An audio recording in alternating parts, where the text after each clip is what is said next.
Welcome to the Grappling Rewind Podcast.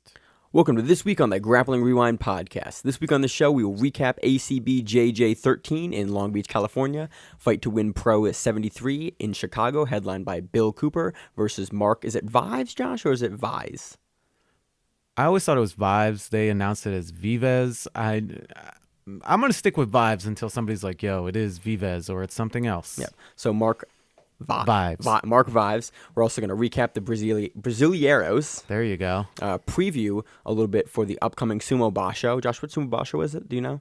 It's the Natsu Basho. The Natsu basho. Back in Tokyo. Natsu Basho. Back in Tokyo at the Tokyo Sumo Hall. And we are also going to talk about a little bit of news. As always, I am your host, Maine, here with my other host. Or co-host, because that's what that is called. Josh, I don't like the word co-host. It makes it sound like you're like... Are we sharing duties? Like beneath... Yeah, we share duties. I'm a host. You're a host. Right. But it's like, I'm here with my I'm the host, and here with my other host. Just sound like a twat. But it's like like a co-host sounds like, you know... We're sharing it. All right. Co-host. My co-host, Mr. Josh, Weinstock. obviously. Jumping right into news. First, in the new studio, Maine is overly excited about being in a new house. Guess what? The stairs, he owns that. The doors, he owns that. The 3 bathrooms, he owns those too. The fan that he just put in, he owns it. So we're in the new studio. If you hear any echo or anything like that, blame Maine. He was lazy, didn't want to put up any of that soundproofing. Onto that grappling news. Also, Josh not being lazy. First time in 25 episodes, he's brought his fucking reading glasses. Hey. Suck it. So First, into news. Big Bird versus Kayla Harrison. That's what's up. PFL. Harrison, Josh. I said Harrison. Did you say Harrison? Motherfucker. You trying to ruin my flow. I'm trying to. God damn. Professional Fighters League, which is formerly World Series of Fighting. Now we've been rebranded to Professional Fighters League. This is going to be Kayla Harrison's MMA debut. Versus Brittany Elkin. Big Bird. This is going to Fight to Win. This should be a good... Duked. A good matchup. What are Kayla's credentials? I know she's silver medalist. Judo gold medalist. Gold medalist? Gold medalist. No sit. No sit? No shit. It's been a long week, man. She throws people on their heads. This should be a great fight. I don't know how well she's going to I don't know if she's never like know. a Rousey. It's a debut. You never know, but so she's gonna get puncher-sized in her face. So we never really cover MMA on the show a whole lot, but we always have to cover grapplers making a transition into MMA, and this is and we like Big Bird. She's cool. Yeah.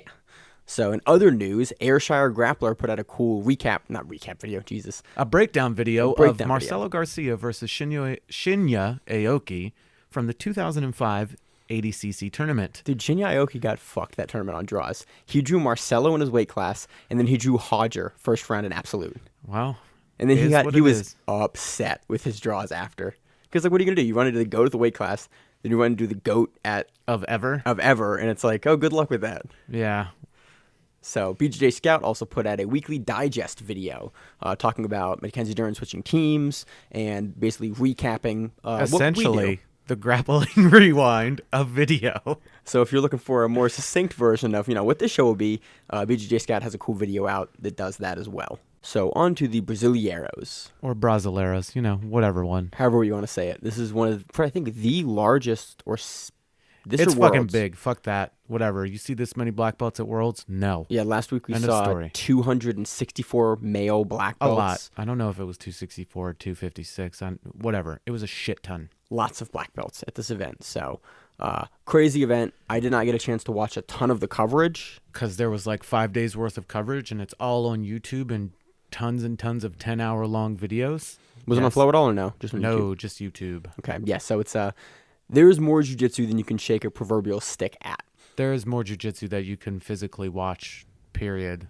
Like, you're going to have to somehow dig through it and find all of these matches. Like, a couple of things popped up on Flow where they were like, look at this, holy shit, that we will talk about. But other than that, it's digging through YouTube videos. So starting off with the male black belt results, we have male roosterweight black belt results. Cleito Soares de Resende Jr. I am not going to say every single name because we'll be here all night. From Alliance takes first. William Oliveira, also from Alliance, takes second. Didn't see. They might have closed out. I think they closed out. I don't know why I think that, but I think they closed out. Felipe Guiarola from Qatar BJJ Brazil, and Marlison Alves from Hein Gracie team closed that one out for the roosterweight. They take third, not actually close it out. Featherweight, light featherweight, Thiago George and Jose Barros, both from Cicero Costa, first and second. And Bruno Mello from Qatar BJJ and Kleber Fernandez from Atos take third. Featherweight, Rafael Mansour from NS Brotherhood takes first. Gianni Grippo takes second. He's scratching at it. We talked about this before. Like, he's up there with all of these dudes, like high level. He's always in the top like three, or depending on what event he's at, he's either taken first or he's in the top three. I'll have to go back and look because, again, it was hard going through all of these matches. They were running at different times. Izaki Paiva and Marcio Andre in third place, which means Rafael Mansour and Gianni Grippo, respectively, beat one of those two gentlemen, Izaki Paiva and Marcio Andre, to get into the final. Marcio Andre is a beast. So is Izaki Paiva. So going into Worlds, which is only in a couple of weeks, Grippo's got a shot. Oh yeah, if you can beat either one of those two guys, like, again, you take second at the Brasileiros, like one of the largest tournaments with one of the largest amount of entries, high level entries. You take second at that, like, you're ready. This is the last big event before Worlds. Worlds is like a couple weeks away. Like, end of May. You're on the level. He's there. I think he is, again, I agree with you, and a prime candidate for this year. And we don't know what would have happened if Shane Hill was also in this tournament. I think Shane Hill is down at light feather now. I think Grippo is up at feather. I think Shane is now down at light feather. I don't think so. I thought we saw them in two different divisions a couple weeks ago. Pans. They were in the same division. Right, they but competed against each other. After Pans, I think like 2 or 3 weeks ago. Well, that's because Grippo went up to light. That's where you're thinking. Okay, that's why I'm confused. Yep, my bad. I thought Shane went down, but no, Grippo went up to light, and Shane's still at feather. So we'll probably see them. I would assume we're going to see them again compete against each other, so it'll be fun. I think Grippo has usually got the better of Shane recently, but again, anything can happen. So that does it for the lightweights. On to featherweights. Now we're going on to the lightweights. On to the lightweights. It's a long week, Josh. Jan Lucas Paiva from Ribeiro Jiu-Jitsu takes first. Johnny Sigales Souza from Alliance takes second. Fabio Caloi and Igor Chavez from Alliance and NS Brotherhood, respectively, third. Middleweight division, Marcos Tinoco, again, is up there. He's been competing, it seems like, every single weekend. Pretty much every weekend. I guess getting ready for Worlds. But again, we're in that build-up to Worlds. Guys are, again, they're not working their B games. They're working their A games. They're peaking for Worlds. And Tinoco's in that. I think he's in the runnings. First place, Iago de Souza from NS Brotherhood takes second. Felipe Silva and Hamalado Andrade from Unity and Novo União round that out in third. Moving down to medium heavy, Hudson Mateus, who we love seeing at ACBJJ, takes first place for medium heavy. Kid's a beast.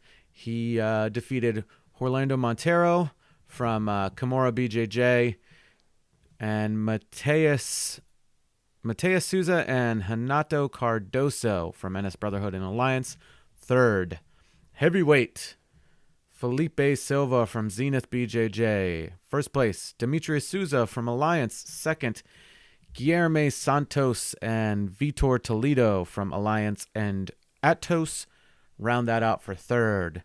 Super heavy, Nicholas Mergali, who did we see him at? We didn't see him at Pans. I think this is the one big one that we've seen him I believe at so. We haven't seen him in months. He stopped I actually competing. don't know if we've ever covered him on the show since we covered started him. the show.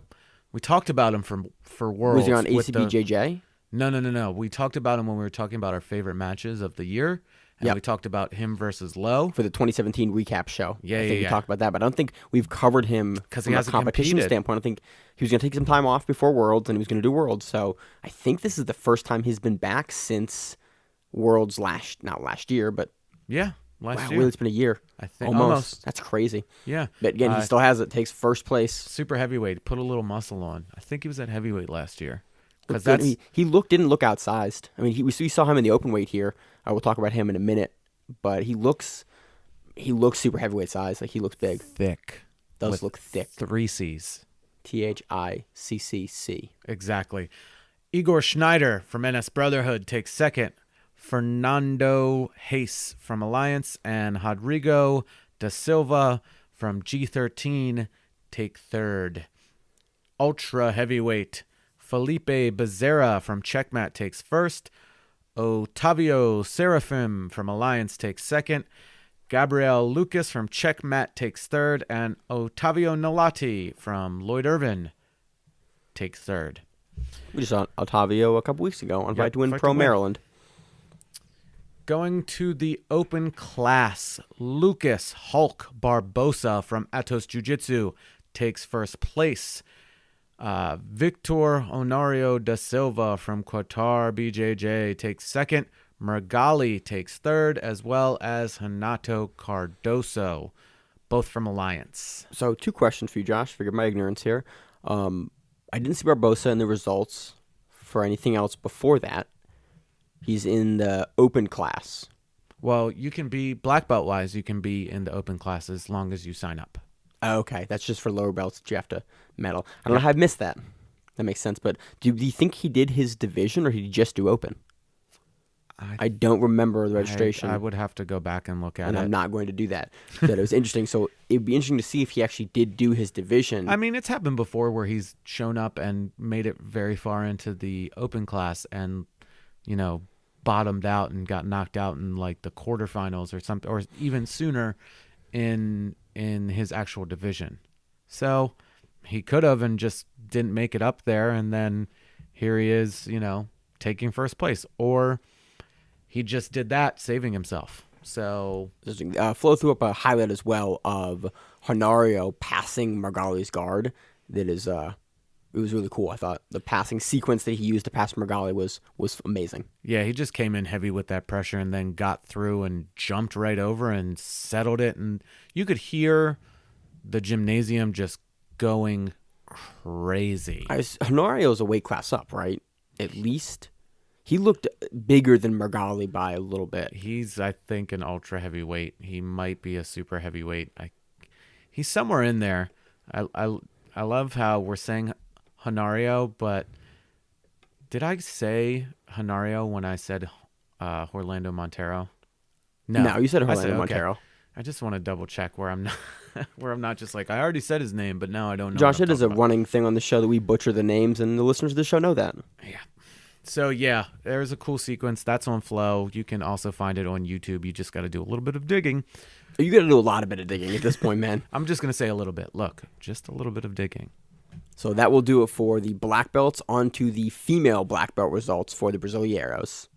Going on to the rooster weights, only one competitor, Lilian Dos Reis Lima from De La Riva Jiu-Jitsu. She made weight, so she placed. Light feather. Two competitors.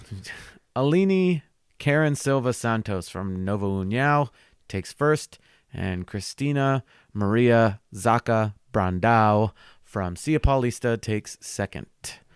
Lightweight, Bianca Basilio, staying on that train after UAE, from Atos takes first. Anna Carolina Schmidt from Team Marcos Cunha takes second. Larian Mendez, there's a whole lot of names, I'm not going to say them, from Academy OCS Jiu-Jitsu, and Lucian Silva from Gracie Baja take third. Middleweight, Erica Almeida from Gracie Baja takes first. Hanata Morea from Alliance takes second. Glaucia Libano and Jacqueline De Oliveira from Gracie Baja and Alliance, respectively, take third. Medium heavyweight, Karina Santi from G13 takes first. Rafaela Perez from GF Team takes second. I am doing names excellently. You're doing great, so I'm not saying anything, Josh. I'm being very quiet. I had to stop myself because I was doing a great job, and I think the sentence that I said that I was doing a good job sucked.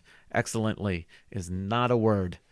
Anyway, Rafaela Perez from GF Team takes second. Bruna Cipoletta from Cayotero Association and Paloma de Souza from Otavio de Almeida take third. Ooh, I'm going to fuck up Fight to Win names bad because I'm doing so good. Oh, yeah, Josh. Get ready for it. Claudia Doval from De La Hiva takes first in the heavyweight division. Fabiana Mendez from NS Brotherhood takes second. And Viviana Ribeiro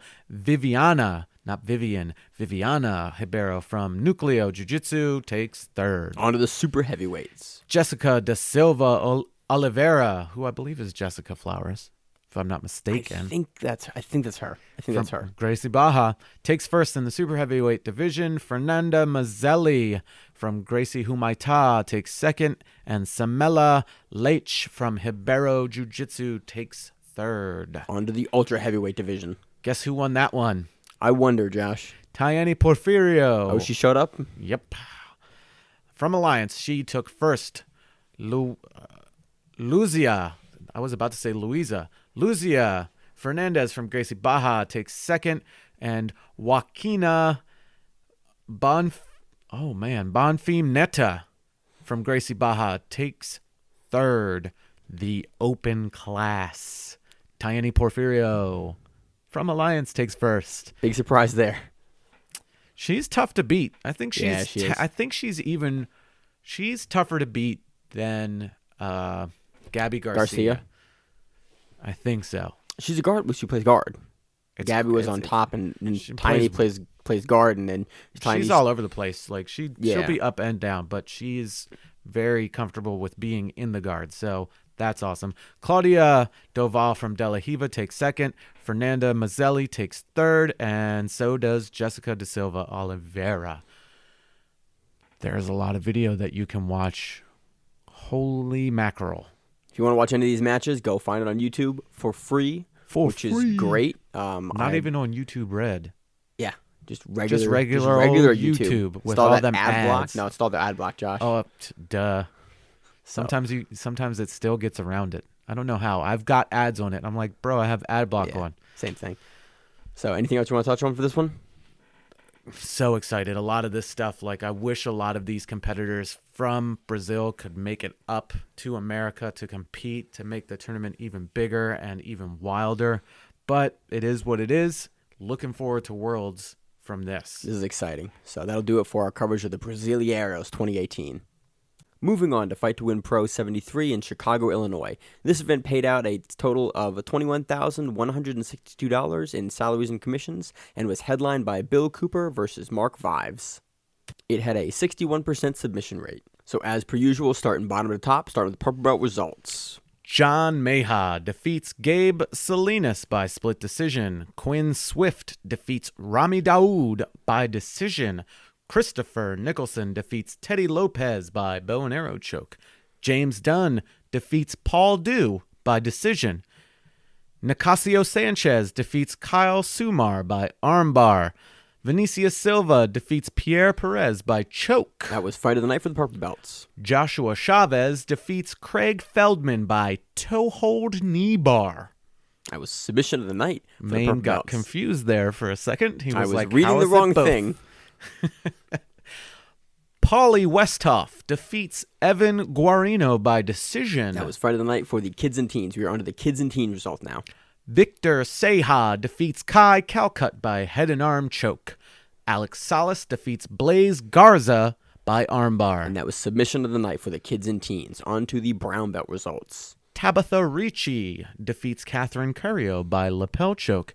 Aaron Brooks leapt through the air and defeated Eric Bolega by flying triangle. Michael Hagel defeated Steve Burkhart by split decision. I sound like a baseball announcer. Yeah, it's pretty bad. I wasn't going to say anything because you're not fucking up the names, but like... I started just getting... It makes me uncomfortable to listen to. I'm Harry Carey. It sounds like you have like no good information. Whenever somebody speaks like that, I just assume they're an idiot. It's like, I have no information. I speak like this. What if the moon was made out of spare ribs? Would you eat it? I know I would. Let's see where I was. Jeff Hummel defeats Nikolai Luna by knee bar. Blake Klassman defeats James Fritz by decision. Nick Spacek defeats James O'Shea by a steam lock. That shit looked scary. That was submission of the night for the brown belts, rightfully so. He had that locked in, and I was like, yes, no, yes, because he kept wiggling out of it, and I was like, oh, he might get out. And even the commentary team was like, oh, he's moving his foot, he's gonna get out. And he was not going to get out. Nope, he clamped down on it and called it a day. Caio Oliveira defeated Daniel Villanueva by decision. That was fight of the night for the brown belts. Derek Mallert defeats Patrick Luna by decision. Moving on to the black belt results. And they were some good results, Josh. Indeed. Again, 20 out of the 33 matches ended in submission. That's a lot of submissions, Josh. 20 of them, technically. Now you sound like the guy that has no idea what he's talking about. I mean, Josh, the show it pretty much has established that. Yes, you are correct in what you are saying. You sound like Perd Hapley. Josh, you gave me a math problem, and I just have to assume you're correct. Like 20 out of the 33, that's this percentage. I'm like, I bet it is, Josh. I can't do math. Calculadora, bro. Use your calculator. Yeah, but I gotta input numbers and make it work. So his name apparently is TK. It's not TJ. Sweet. We called him TJ last time. No, we said it was TK, and then we said it might be TJ and it might be a spelling error, but his name was, in fact, TK. Interesting name. He defeats TK Oates. How fucking cool of a name do you have where you're like, if you punch somebody and knock them out, you're like, oh, you just got TK Oates. I mean, come on. That is pretty legit, actually. Come on. But he defats. Apparently, if you make a spelling area, you're fucking me up. You piece of shit. I swear to God. I'm saying areas now, and I've lost track of what I'm going to say. Fuck you. How about that? TK Oates defeats Christopher McCarsky by Kimura. You're asshole. I was doing so well, and you just screwed it all up. You were doing really good, Josh. I'll give you some credit on that. Ashur Darmo defeats Adam Maslak by armbar. Kristen Mickelson defeats Samantha Fallhaber by armbar. This is a really good match. They're really good back and forth. This was a very, very well-matched female black belt match. It was a lot of fun. How many times are you going to say match, Maine? As many times as I need to, Josh. As many times as I need to. I need to squash your hopes and dreams to make myself feel better after you fucked me up. Josh, you did that. You scored 103 points on me in 15 minutes. And I was kind of trying to stop you a little bit. I wasn't like 100% trying to stop you, but I was trying. There's video. There is video. What I will tell you is that I thought Maine pooped in his pants at one point during this roll. It was hilarious. My kids thought it was hilarious. My wife cackled. Josh is about 55 pounds heavier than me at least, and he's a brown belt, and I'm not. And he tried to neon belly the life out of me and kind of succeeded a little bit during this round. So on to fight to win and less about our rounds. More about the match with the black belts match where they were matched up pretty evenly in the match. On to the next match. Dan Hornbuckle defeats Elvis Kostic via lapel choke. Kostic. Don't say the names. Josh, this is why you read the names, but you were slacking talking about our round. No, look, I'm not slacking. It's just you threw me off my game completely with your dumb hair and your stupid face. This is a really fun match. Again, the whole black belt card was fun. There was a couple that kind of went to slower decisions, but Dan hits a really cool pendulum sweep from the standing position. And Dan gets a bow and arrow and just slow burns. Even the commentary talks about how the slow burn on the bow and arrow choke. Yeah, I just like Hornbuckle from MMA, and I always thought he was a weird character to begin with. So watching him do things is always amusing. Jamil, this is one of the names where I was like, I'm going to listen to it. I didn't listen to it. Fakori defeats Simon Park by decision. Ryan Courtney defeats Alex Chu Kung by injury. This match was interesting. It was about a minute long, and then Chu injured his knee, and it annoyed me because there was no replay, and he was injured, and the commentary was talking about oh, the medics are coming out, oh, they're doing this, putting him on a stretcher, they're cutting off his gi, but they kept playing the ads. So they're talking about oh, look at the knee, they're talking about a bunch of stuff I'm supposed to be seeing, and they're showing the ad roll. And Well, so I can't see anything, so I have no idea. This is what I'm thinking. You don't want to show somebody writhing in pain. You don't want to show the medics like cutting off the gi and like maybe I have no issue. I have no putting issue the with knee that. back into place. I have no issue with that. But if you're not going to show it on your broadcast, don't have your commentary staff commentate it because I can't see it. So I'm going, the commentary staff is talking about something. They're giving you play-by-play because you can't see it. But I'm interested in hearing and seeing what they're talking about because they're talking about it.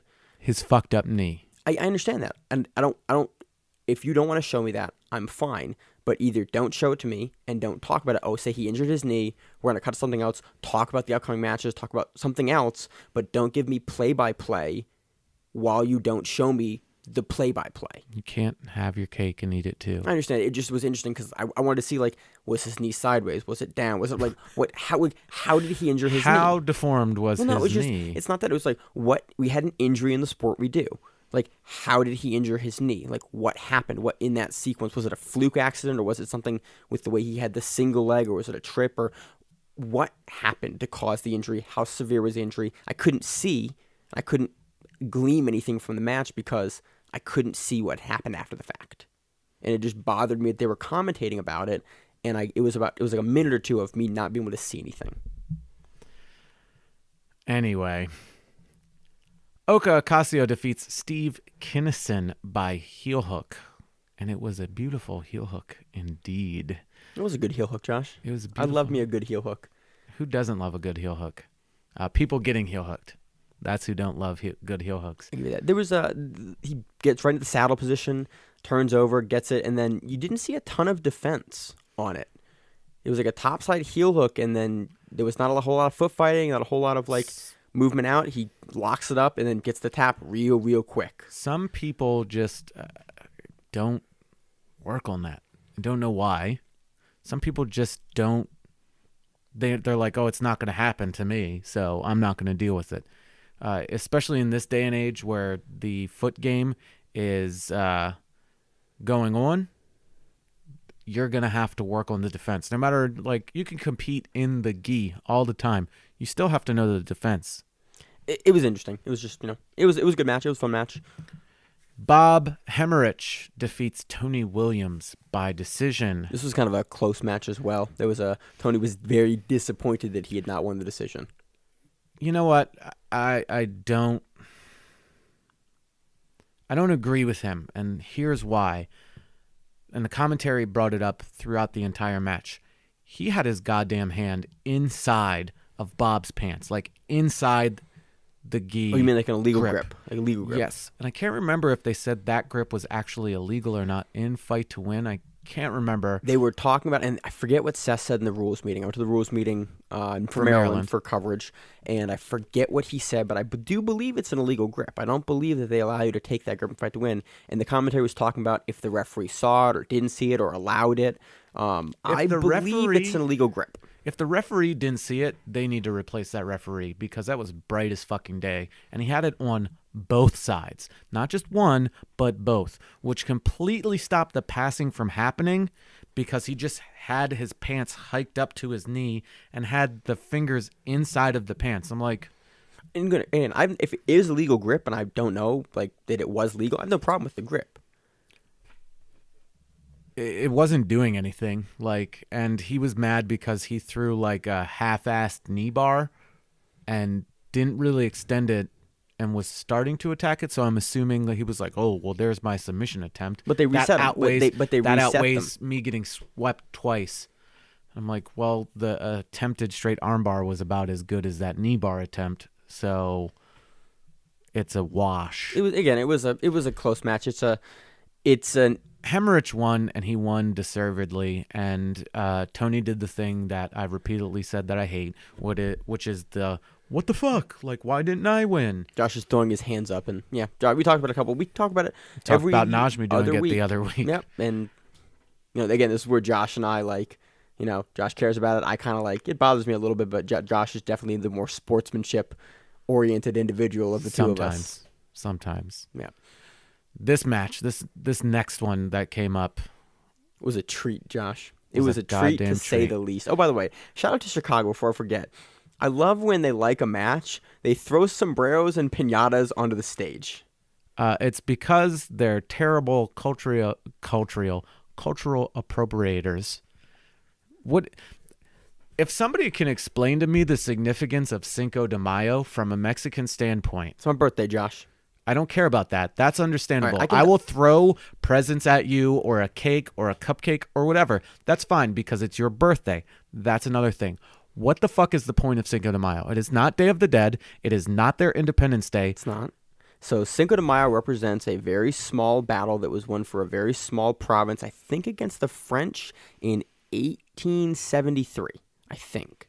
And Coors... I hope this is all wrong. Nope, it's mostly wrong, but I think Coors took it in the 1970s or 80s or something like that and promoted it as a drinking like event. And that's why it is a huge thing in America. It's not a very big thing in Mexico at all, except for this one region where this one little battle was fought. That's what it is. Anyway, it's another excuse for Americans to drink, like St. Patrick's Day, where everybody becomes Irish for that day. Cinco de Mayo, apparently everybody becomes Mexican. They get drunk. They act like idiots. I hate them. It happened over the weekend while I was at work. I wanted to throw a rock at that person. I'm getting off track here. Anyway, they threw piñatas, sombreros, all sorts of shit on the stage, which was awesome. It was awesome. More crowds should do that shit. Again, every Fight to Win employee, or just about every single one of them, was like, yo, Chicago is wild. And Seth said it on the mic. Like at the end of the event, he said, shout out to Chicago. You are our favorite crowd. You're the best crowd that we have. Yeah. And so that was awesome. So Seth Daniels versus Mr. International, Shoney Carter. Shoney came out in a singlet, and I was like, I'm kind of disappointed. And then he took it off, and he was wearing his fucking Speedo, and everything was right in the world. I thought I saw his balls multiple times. I did not, fortunately. I don't know what they would do if his balls popped out on a live stream. They wouldn't do shit. I bet you would black that shit out when they would put it back up for the videos. Probably. On the live stream, you might get that. And they were specifically filming from just one camera angle because they didn't want to show Shoney's booty the entire time. Anyway, it was a lot of stand-up, a lot of back and forth. And Seth works that sweep he works. Trying to foot sweep. The James Brown. Almost hits it a couple of times. Doesn't get anything. Finally, Seth is like, all right, whatever, and sits down and motions to Shoney to come on down. You're the next opponent that I'm about to face. That's right. I want Price is Right.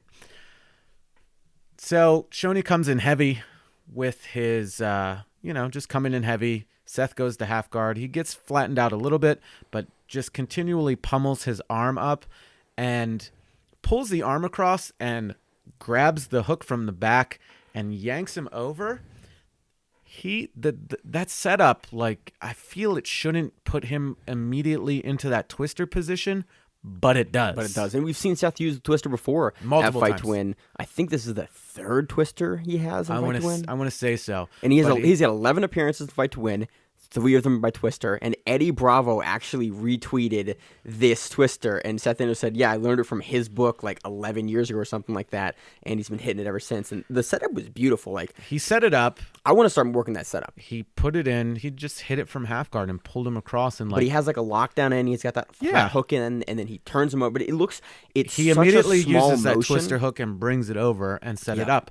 So what's great, and what Maine and I were discussing while it was happening via text, was, again, how much of a goddamn gentleman Seth Daniels is, because he really wants to give you a chance to tap and not and he will talk to you. He will talk to you during the match. They were having a conversation, like, straight up. Seth was like, yo, I don't want to hurt you. You should tap. And Shoney was like, nah. He's like, teach me what a twister feels like. And again, Seth said it. I'll say it. Shoney's a goddamn gangster for that. Finally, Seth talked him down, and Shoney was like, all right, fine. And he put the twister in pretty good. But he didn't full on crank it. He didn't crank it, but it was definitely in. So it was exciting. The finishing sequence was great to watch. Go back and watch this match. When it comes out. You might be able to catch it on the Fight to Win Facebook because they'll or post Flow Grappling videos. might have posted on Instagram for a highlight. Also, I think they might have. Yeah. So that was a great match. Cool little setup. Jeff Serafin defeats Antoine Evans by decision. Guess who we're talking about again for the third week in a row? I wonder. Matt Layton defeated Tex Johnson by a fast-ass triangle armbar. Submission of the night for the black belts.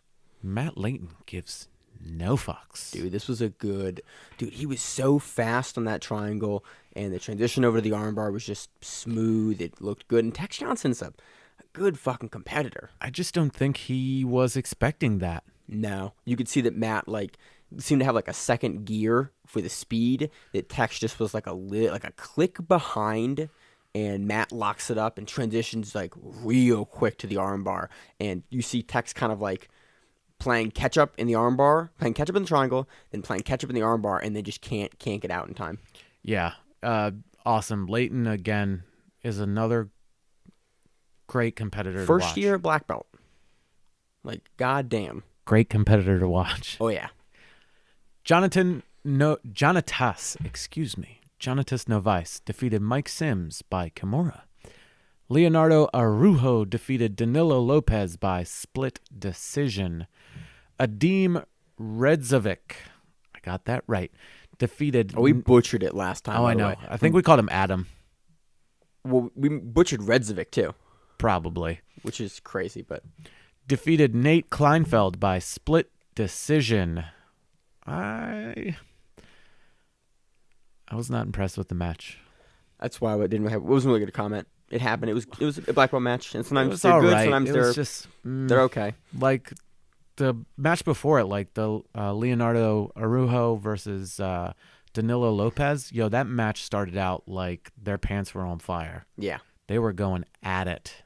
That brings us to the main event of the evening. Bill Cooper defeated Mark Vives by armbar. Fight of the night for the black belts. Deservedly so. Yo. Bill Cooper looked like Bill Cooper when he made it to the finals of the world back in the day. He looked like old school Bill Cooper. God damn, he is fast and a crazy, crazy dude.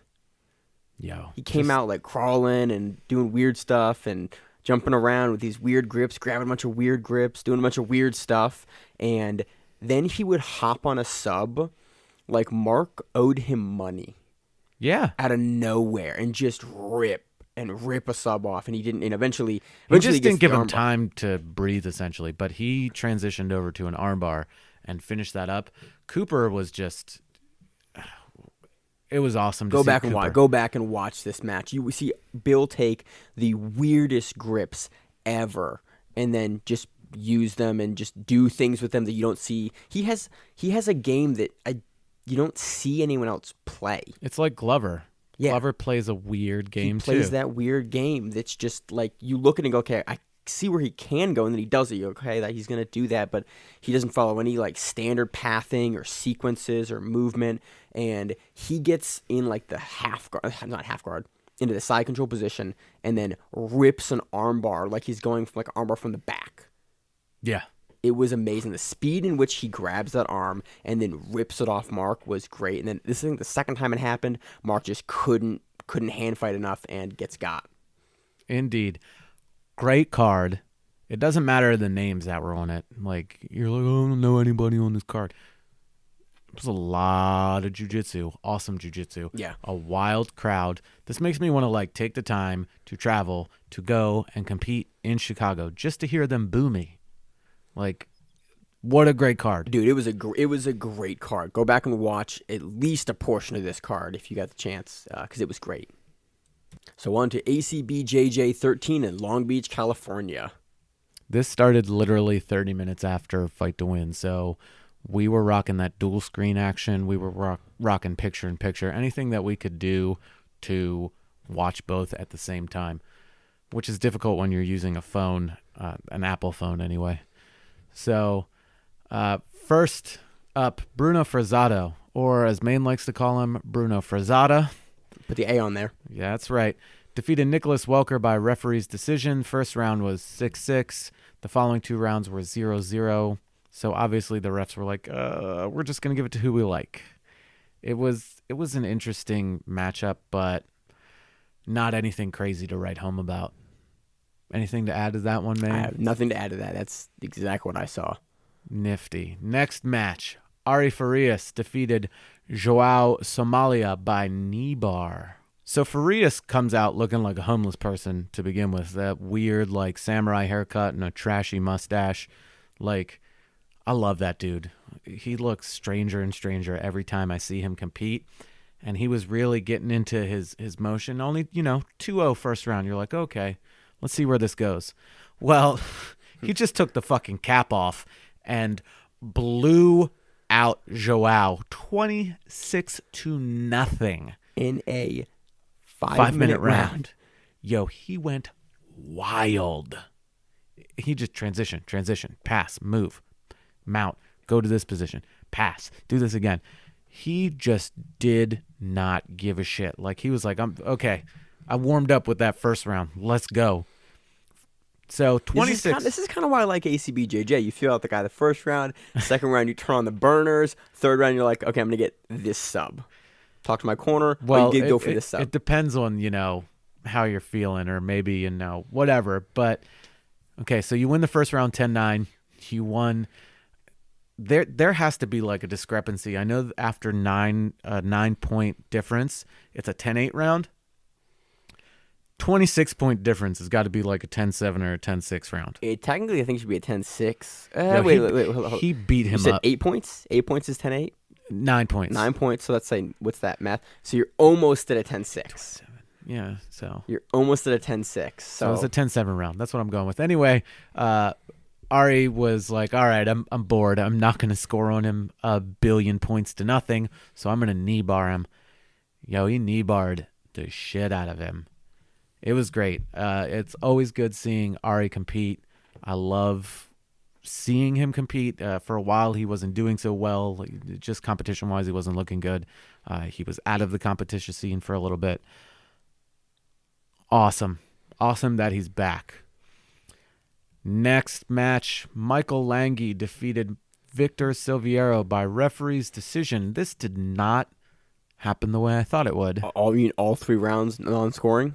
Well, Lange beats the shit out of people a lot of times. Yes, he does. He did not. Like, he stopped a lot of what Silviero was doing, but it wasn't quite the beatdown you're usually used to from Michael Lange. I slurred it, Josh. My bad. Why you got to call it out? That's what I'm here to do. Not too exciting, but again, it's on YouTube. Like, you can jump around. Interesting to see leading up to Worlds. If he looks like this, you're like, ooh. Yo, JT Torres, I'm still all about that. I'm calling it still. JT Torres takes that world title. I could see it, but again, a top guy takes a world title, Josh. He's American, okay? All right. I mean, it's a little more American. A little bigger of a deal. The following match, Pablo Montevani defeated Gabriel Marangoni by points, 4-2, 2-0, and then 2-0. Rounds 1, 2, and 3. Again, this wasn't one of those matches where I was like, man, this is great. It also could have been because I was working and I was like, this isn't really pulling my interest away. Or it also could have been that my boss was standing directly behind me. And mind you, this guy is blind as shit. You're like, how does a guy that cooks, how is he blind? Trust me, he's blind. Legally in the state of Maryland, I think. Anyway, Is he really? Yeah, he's got like cataracts in one of his eyes and shit. Is he old? No, he's in his 40s. He's just got bad vision. No, there's like bad vision. There's cataracts at 40s. Like, that's bad. It is what it is. I mean, he's a cool dude. He cooks very well, but doesn't see very well. The amount of times I've been walked into and then he goes, "Oh, my bad." Is it the Chinese fella? No, he's not Chinese. He's Malaysian. They specifically make a difference between themselves. Don't ask me, ask them. I'm you told me like because 20 episodes ago that both your bosses were Chinese. Because they are, but they're like, every time I'm like, you guys are Chinese. And they're like, no, we're Malaysian. I was like, Those are different places, Josh. I'm aware of this. They're aware of this. But it depends on who they're talking to is where they're from. I'm like, you guys aren't Chinese? No, we're Malaysian. I'm like, you just told that guy 5 minutes ago that you're Chinese. I'm like, you're speaking Mandarin right now. You're not even going into the Malay dialect. You're speaking Mandarin. Like, and? I'm like, okay, now you're just confusing me. It's like I'm lost here. So Malaysian Chinese gentlemen, they can't see. Josh, you work in an interesting place. Yeah, I work in I work in a Japanese food place with Chinese/Malaysian bosses.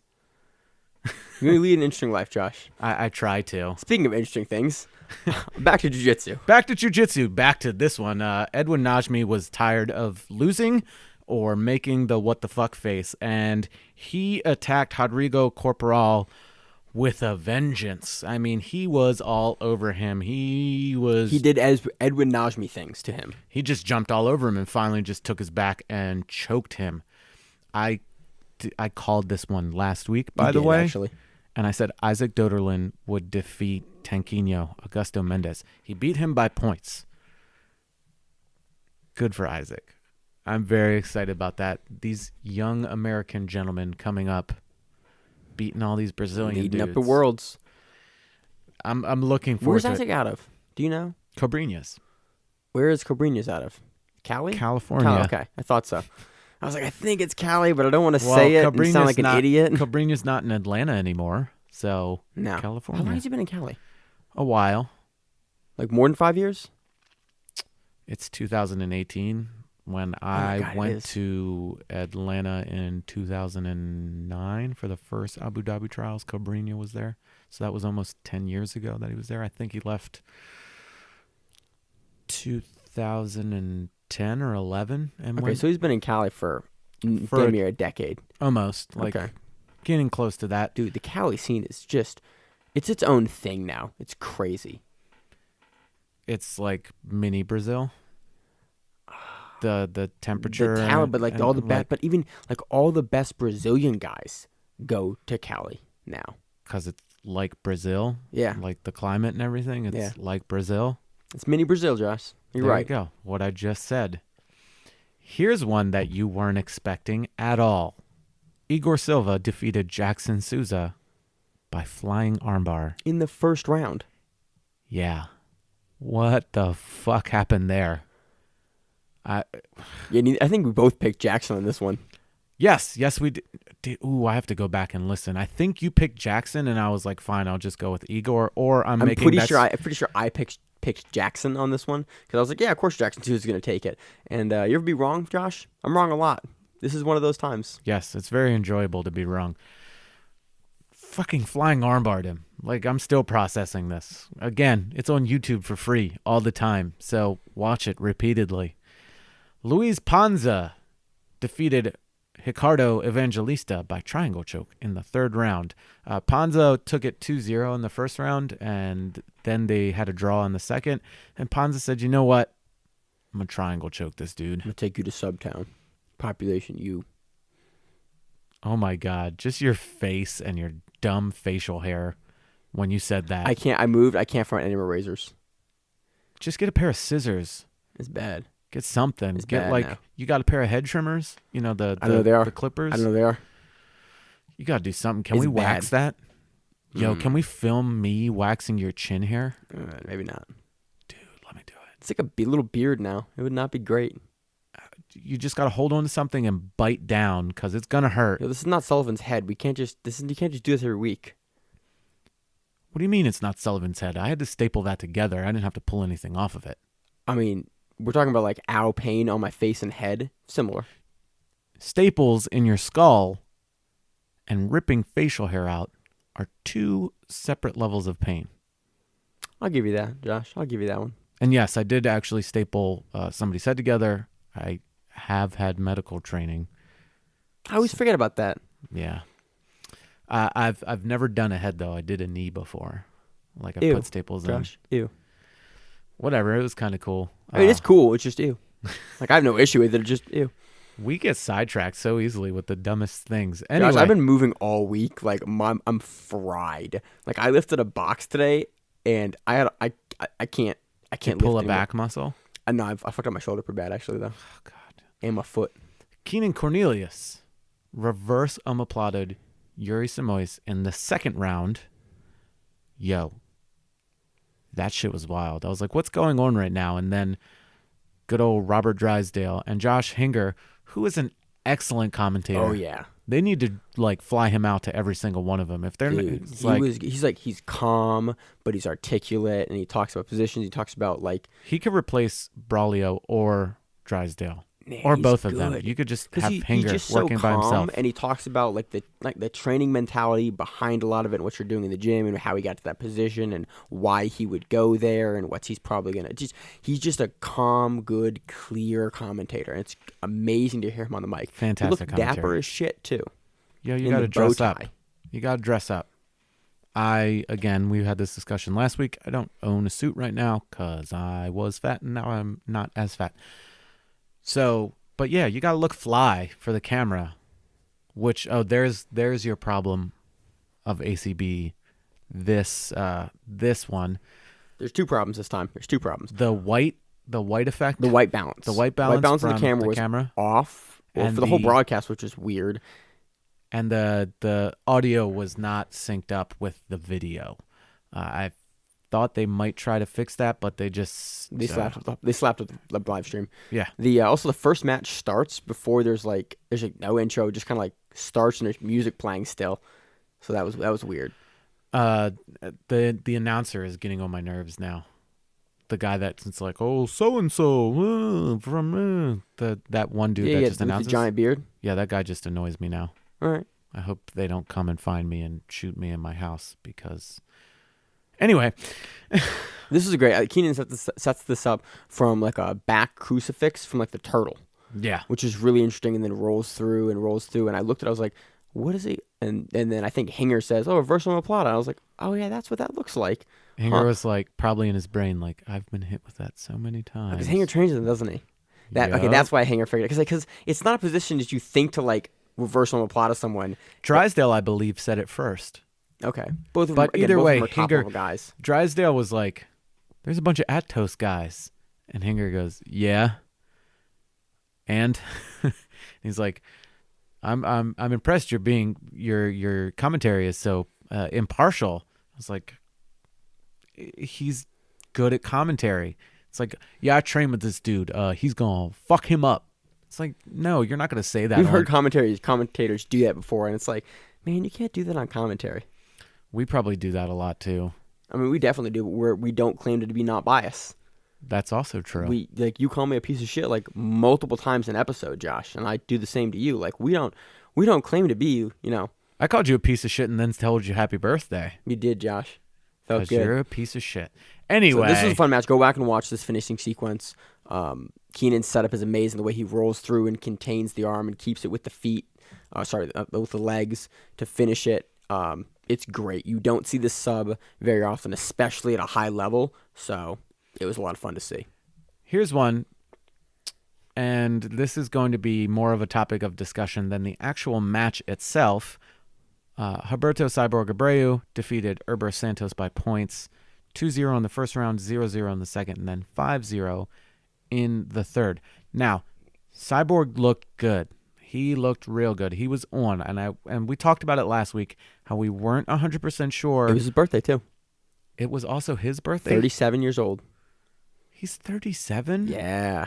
I thought he was way younger than that. Apparently not. That's what they said on the broadcast. Huh. Anyway, he was on, and he's a tough competitor. But again, you've got Eberth, who is a young gentleman, and he's been on the past couple of weeks, like really on fire. And he just couldn't get it going. This was not a Herbert moment. No. But this is just running into a veteran guy that knows how to deal with a younger, athletic, competitor. And I think the weight disparity where it came Yeah. in, where Cyborg is an ultra heavyweight. Eberth is like heavyweight, super heavyweight, depending on whatever he's doing. But still, Eberth goes into absolute 2. He just don't give a shit. But this was not a Herbert moment where he shit the bed. He just was getting beaten to positions, or just it wasn't there. Yeah, yes, he wasn't firing on all cylinders, but it wasn't one of those moments where he just tapped to back mount or whatever. Here's another thing. Robert Drysdale called him Herbert. Yep, repeatedly called him entire Herbert. broadcast called him Herbert. And then Cyborg called him Herbert. In the post-fight interview. Which led to discussion if the way his name is pronounced is actually Herbert. And I texted Josh this. I was excited. I heard Cyborg say it on the broadcast at the post-fight interview. And I texted Josh. I was like, yo, he called him Herbert. Are we fucking this up? Is his name actually Herbert? Or is the pronunciation of his name Herbert? And Josh went, no. Everyone else calls him Eberth. It's Eberth. 2 people called him Herbert. And I think Drysdale probably called him Herbert. And Cyborg heard this and he was like, oh, I've been saying his name wrong. What's up, Herbert? And either Eberth doesn't give a shit or he's just like, yo, Drysdale's a fucking moron, but I'm going to run with it. I'm going to let him call me Herbert.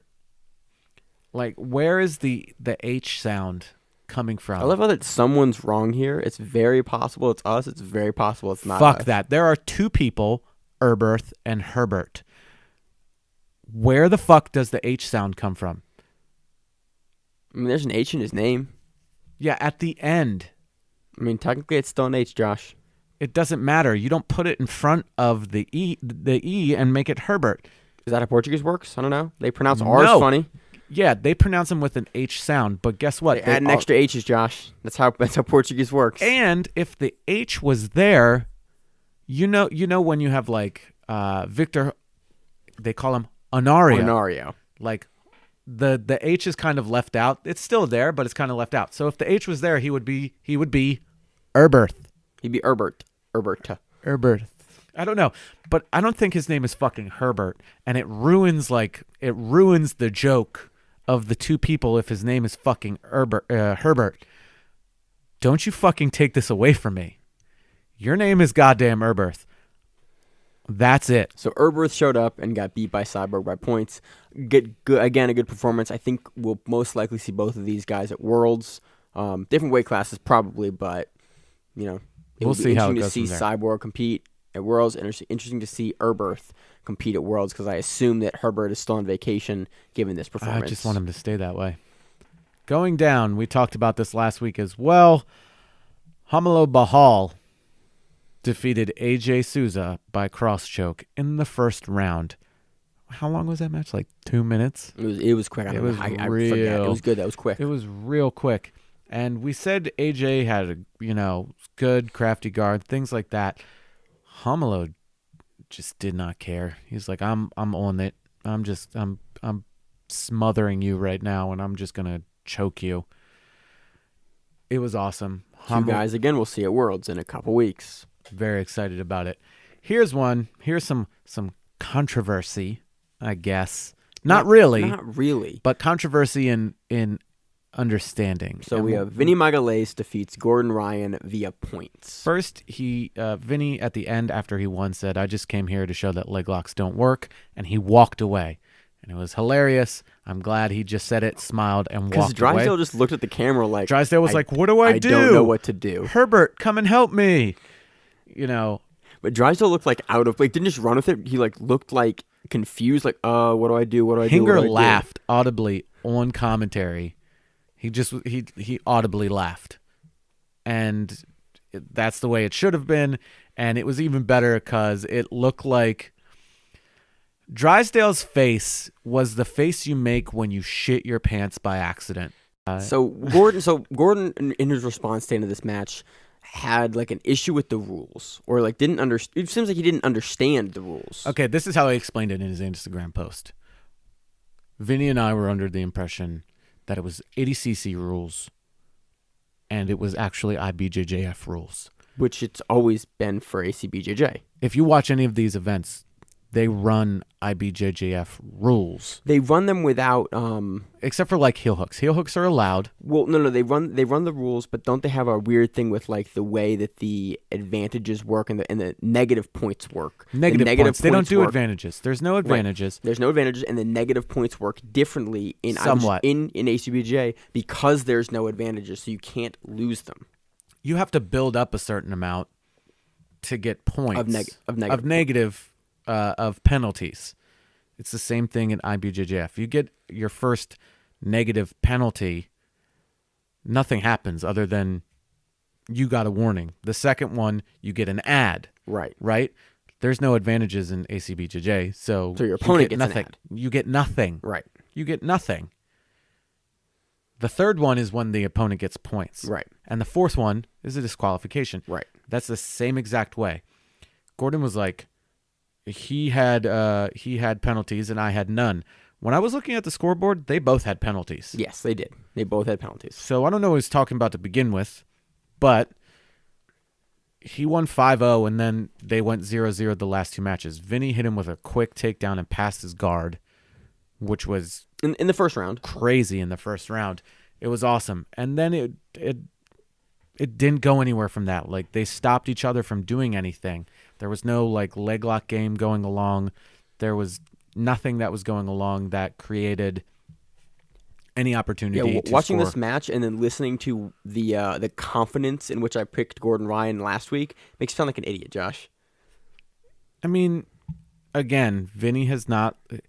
It was easy to pick him. Vinny has not looked great in the gi, but we also said that Vinny is a top competitor. He's a former ADCC champion. I did say that he had the skills to do it, and obviously he did it. You just didn't think it was there just because of what Gordon's been doing no gi. Right. Which is fine. No, I can guarantee you if anybody was like, Vinny Magalhães is going to win. Like, and he's going to win by points for this reason. A lot of people would not have believed you. I honestly think they do it again. I would pick Gordon again. Like it was an interesting match. It was the last two rounds were like kind of weird, and I think with a better game plan, Gordon could take it. But it was Vinny gets it done, wins our points. It was enjoyable the first round because you're like, oh, how's Gordon going to get out of this hole? And he didn't. Nope.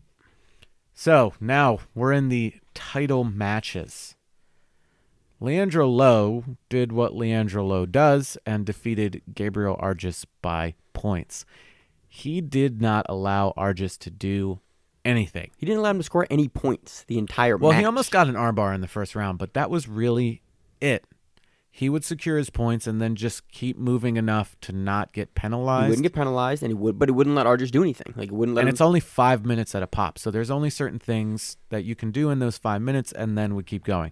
Second round, same thing, where he'd secure his points, and then that was it. You usually get a takedown and then stay on top. Yep. Round 3, 4-0. Same thing. It was continuous. And the pressure was continuous where Argis could not get anything going. The final round, 3-0. That ended it. He is your champion. Yep. So, I mean, hats off to Argis because Argis is a great competitor, but Lo is just... Lo is a dude that's one of the favorites to take Worlds this year. Lo is just a monster. There are very few people that can defeat him in the gi. He's just a hard nut to crack. Let's move on to my wrong prediction of the night. Marcus Almeida Buchecha defeated João Gabriel Rocha by points. I think you took Gabriel just because I took Buchecha. No, I took Buchecha, and I said he would submit him in the third round. You did say that, actually. Yes, I did. I think I said a decision. We're not keeping track. We're not like paying each other for each right guess here. Guess. That's what these were. These were guesses. These were pretty much guesses, yeah. That's what these are. Predictions are just guesses. That's what they are. It was 0-0 the first 3 rounds. The coolest thing that happened in those first 3 rounds is that Buchecha ripped João Gabriel's sleeve. Like he tore it down the seam. And Drysdale was like, man, Buchecha must have really strong grips. Yeah, you think a dude that's built like Marcus Almeida Buchecha, when your nickname is Cheekbones, like his strong grips? Cheeks, whatever. It's because he had chubby cheeks as a child. Awesome. He don't got chubby cheeks now. He got thick neck and big-ass grips. He used them grips to rip that gi. He terrifies me. He's just a big dude, but he seems like a very happy gentleman. He does until he wants to, like, defeat you. Then, like, unless you're Roger Gracie, he going to defeat you. Good point, yeah. So a whole lot of nothing happened most of this match. Until the fourth round. The fourth round, and so they did like a little slap and bump, and then João Gabriel was like looking to the side, talking or something, and Buchecha was like, all right, cool, you're not paying attention. I'm going to take you down. And just shot in on him. And João Gabriel's like, what's going on? Why is this happening? It's like, my next question is, this has happened in ACBJJ before. Yo, pay attention at all times. This happened with the, it was a female match a while back in ACBJ, or it was a match at Kasai. Was it Kasai? Was it the Catherine Perrette match? Might have been. I think it was. Yeah. One of the matches, but people look off the side of the stage, and the other competitor goes, I'm gonna take you down. I'm gonna take you down, and shoots like a double leg or something, and just gets him down. So that happened here, where João Gabriel just kind of like looks off, and Buchecha goes, we're fighting, we're doing jiu-jitsu right now. Cool. Yeah, I don't know why you would not look at a giant guy that's right in front of you, and then just be like, hey, so we're gonna get some hoagies after this. We're gonna go get some of that deep dish pizza that Chicago is famous for. No, okay, and then you get taken down, and then you get upset, and Buchecha tries to do the slap and bump again. ACBJ. They were in California. Fight to Win was in Chicago. I'm mixing two of them up. I can tell. We're going to California Pizza Kitchen. I don't know. You're going to wherever you're gonna eat in California. So Buchecha takes him down. He just runs over him, and he racks up 9 points. There's your 10-8 round. That's what gets you the victory. And then the fifth round was, again, 0-0. And Buchecha is now your new 95-plus kilo champion. So it's, again, I love that it's on YouTube. There's no paywall to get past. You don't have to wait for the upload of the videos. You can also jump around. And you can just jump to wherever you want to go. You can also slow-mo, which I like for certain stuff. Oh, really? Yep. You can change the view speed on stuff. You can make it faster or slower. And so you can actually go back and like watch sections at a slower speed, which I like because occasionally I will GIF stuff to go back and like watch or to show like some of my students. Like, oh, look at this thing that this guy did. We're going to work this, or I want you to do this better. So it's actually Is that awesome. Why there's a GIF of Simon making that stupid face and then getting kicked? Yep. Yeah. Okay. Good to know. I don't do any of that stuff on YouTube. I just make stupid pictures in Snapchat and then send them to Maine. And I'm like, look how bad this quote-unquote Photoshop is. And Maine's like, still not as bad as my shit. That was ACB. It was a really good card. What was it? ACB 10 or 11, the one that was just like absolute fire. I think 10 was the crazy one. Yeah, I want that to come back. Like this past few have been kind of not lackluster, just not as quickly moving, not as exciting. I think they've got to do something with they've got to modify something about the rule set to encourage action because they should call stalling a little bit more, because a lot of people that are guard think that players needs to be in jiu-jitsu in general. I think you got to call stalling more aggressively. A lot of the guard players just know what to do and they wait and they'll take that penalty because you heard it on several of the match. You heard it in the Keenan match with Yuri. You hear 5, 4, 3, 2, 1. Somebody pulls, and Yuri actually pulled at that point. Like it hit that 1 minute, pulled. So you got to find a way to like take out that gaming of the rules. I mean, you're always gonna have gaming of the rules, and I've talked like hours with bunch of different jiu-jitsu people on like what's the best rule set to foster action and to have good jiu-jitsu while still having good action, and to get scoring matches and submissions. And we're playing with it still. Again, jiu-jitsu still a younger sport. We're still figuring out. I hope it doesn't go the judo way.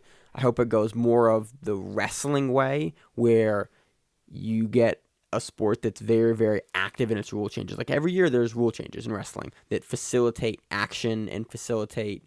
There's rule changes in judo that's supposed to facilitate action. Yeah, but judo did it the wrong way. Judo started taking out a bunch of good stuff, whereas wrestling, Well, judo took out stuff changes. because they were afraid that wrestlers were just going to take over and start winning things Well, and they not did using because they nice were. judo. Because Katakaguruma is really good. Yeah, that shit was still good. You remember when Or Roddy Otegake and Ferguson would just like straight up shoot a double leg on people and lift them up and then dump them on their head? That shit was awesome. It is awesome. I don't want to see a 4-minute gripping match. Yeah. So I hope that, again, outstandingly high-level grapplers, and I like that they're paying the guys, and I like that they're creating like a super league for these guys to compete in, and big super fights are made. But the tweaking. The rule set, we have a ton of matches here. We have multiple rounds that are 0-0, 2-0, like really low scoring. That one 26-0 match, but a lot of very low scoring matches, and there's not a lot of action. There's not a lot of passing. There's not a lot of sub attempts. This shit's boring. It's boring, and a lot of them go to decision, and it's just nobody wants that. Nobody wants that. They have these. And I'm fine with the round time itself. Mm-hmm. It's not not too short, not too long. I like that has rounds because you have a minute in between to maybe change your strategies a little bit, whatever. But there has to be something that creates action. To create urgency. Maybe, ACB's got to be like, yo, we'll give you extra money. We'll do something. We'll have incentives. It's not. I don't think monetary incentives do it. Because every organization like UFC has monetary incentives, and it doesn't make a guy go for the knockout. It's like guys are going to try to win at all costs, no matter what other incentives you have for anything else, money or otherwise. Guys go to win. I disagree, but this could go on for another 20, 30 minutes of us just disagreeing with each other. Bonus episode, Josh. Bonus episode, us arguing about 1 point for 45 minutes. So that'll do it for ACBJJ 13, unless you have any other points, Josh. Nope, go back and watch it. It's on YouTube. Go back and watch it. That wraps up this week's grappling fuckery. I didn't mean to say fuckery. I was going to say something else, and I lost the word, and I said fuckery. I'm leaving it in. Okay, cool. Grappling events. That's what I was... Events. Apparently, I can't remember the word events, so I had to go with fuckery. It's been a rough week, Josh, I'm saying. So we are moving on to the Natsu Basho for Sumo. A little preview action, sort of. This event kicks off May 13th, 2018. So I think it'll be the first. We'll have 1 day of event to cover. We'll talk about the first day. We'll talk about if Kisei no Sato shows up. We'll talk about if Hakuho shows up. We'll talk about Endo entering Sandaime, the top 3 divisions at Komusubi. That's his first venture into this. You got Abi, who is 2 bashos in. This will be his 3rd one, all the way up at Maegashira 2. He's moved up fast. Real quick, so is Ryuden. He's at Maegashira 7. Not as high, but still impressive. Yuta Kayama also right below Abi at Maegashira 3. Super impressive. Like, these guys, but man, they're going to have the whole goddamn kitchen sink thrown at them. Oh yeah, you're in the top Maegashira's, like good. Yo, you're going against all these high level dudes first. You're gonna go against Yokozuna. There's a high possibility that you're gonna end up with double-digit losses because of how high up you are. You don't get to fight all the dudes at the bottom and you're like, yeah, I'm better than all of you. No, you're up top. You're going against the heavy hitters of you're going against the best top guys division. In the sport. In the top division. That also depends on who shows up. All right, who's out because, for injury who's out from injury or whatever. But You've still, got Takayasu, who looked beast mode last basho. Yep, he did. You got Toshinoshin, who is on a promotion train. If he gets double-digit wins this basho, it's highly likely that he becomes an Ozeki, right? He's at Sekewaki now.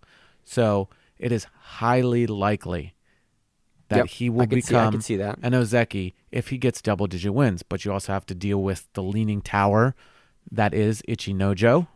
You have to He's also at Sekewake. You have to deal with Endo. You have to deal with Goeido, Hakuho, Kisei no Sato, Kakuryu. Of course, if they show up, and you have to deal with all the other people that are ranked below you. I'm really excited to see what Endo will do. This moving up that quickly. And Endo's has not.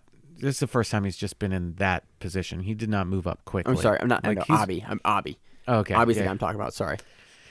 Yeah, I'm very excited about that too. We'll see how this unfolds. Kenta Mayama will be on top of this. Jason's all sumo. Natto Sumo, which is another channel that I found stuff on, Natto, like the fermented soybeans that they eat in Japan. Reddit. They cover it. Reddit covers. Our Sumo, you'll get some coverage on it. You'll get videos from it as well. There'll be lots of talk about it. As the week progresses, more news will come out. We'll see if anybody is actually in or out. Kiso no Sato needs to show up. If he does not show up, he is out. Yeah, I think they'll force him to retire after this. Yeah. Or he'll announce retirement, or one of the two. Like, he either shows up this basho and performs, or I think he gets the Knicks. Yeah. So that starts this Sunday. That's a whole 2-week run. Looking forward to it. Is it on Abima TV, Josh? All of them are on Abima TV, but you need a VPN? A VPN because Abima, apparently, even though it's on Abima for free, you can't watch it unless you're in Japan, so you need a VPN to say that you are. So that sucks, but there's always ways around that stuff that you can find it. So that starts next week. Moving on to Fight to Win Pro 74 in Denver, Colorado. Hometown crowd. Yep. Always going to be exciting. Always. Fight to Win Pro, based out of Denver, Colorado. They're coming home May 11th, 2018. Excited. Main evented by a black belt heavyweight no-gi match. Elliot the Fire Marshall, who likes pictures on our Instagram. He follows us. Nice. Versus Steven Pesadillo Hall. That's going to be a really interesting match. Mm-hmm. Steven is a very big guy. Elliot's a big guy too, but still. Elliot's a big guy too. Steven is a really big guy. I think Elliot's would be like a super heavyweight and Steven's an ultra heavyweight. That seems about right, actually. Yeah. Anyway, 160-pound black belt no-gi match. Nick Marr versus Connor Hune. 170-pound black belt no-gi match. John Combs versus Rahasik Alexander. 150-pound black belt gi match. Laura Halleck versus Rossi Snow. 150-pound black belt gi match. Howie Sprate versus Mike Martin. That might be Sprat, but I'm going to go with Sprate. There's an E at the end. It's Sprat. Heavyweight black belt no-gi match. Alex Huddleston versus Adam Saknoff. Light heavyweight brown belt no-gi masters title. Don Westman versus Kevin Williams. So apparently they're doing masters titles in all of the weight classes. I think we've seen one right now. I think Barrett Yoshida. We saw 2 masters title matches, I thought, for black belt. Yep. Barrett Yoshida has one. I forget who has the other one, but yeah, I think looks like they're going to... Barrett has one? I thought he lost that. Did he lose it or did he win? I think he lost that. Okay, I don't recall. Whenever he competed for one. Yes, so he it did. Looks like they're expanding that the master divisions now to include these guys as well. That's awesome. Welterweight brown belt no-gi title match. Isaiah Wright versus Ryan Schultz. Welterweight brown belt gi title match. Alex Lane versus Eric Coe. I trained with Eric before in Colorado. And Maine was pushing for that title, so here's that title shot. He told us to be on the lookout for it. The video is up. Troy Everett. A night pigeon. Versus Larry Sargent in a 195-pound brown belt gi match. I'm going to scroll down a little bit to the purple belt matches because there is purple belt title fights as well. Oh, snap. Almost skipped one. Brittany Elkins, 170-pound match versus Maggie Gamry. Yo, she's staying on that competition. It's going to be fun. She's got this before she has her fight with... Is she really like 170 pounds? Oh, yeah. That's about how she walks around at. She then cuts to 145. I think for Brittany's MMA fight with Kayla, she's gonna cut down to 155 though. That's not a 145. That's a 155 fight. Yo, she's beast mode. I think Brittany has the title at 175 to win in no-gi. No-gi. This is a gi match. Yeah, but I think she has the title at 170 at welterweight for Nogi, so it makes sense that she would be at 170 for Gi for fight to win as well. Again, we think she's awesome, super friendly, great competitor. Looking forward to that.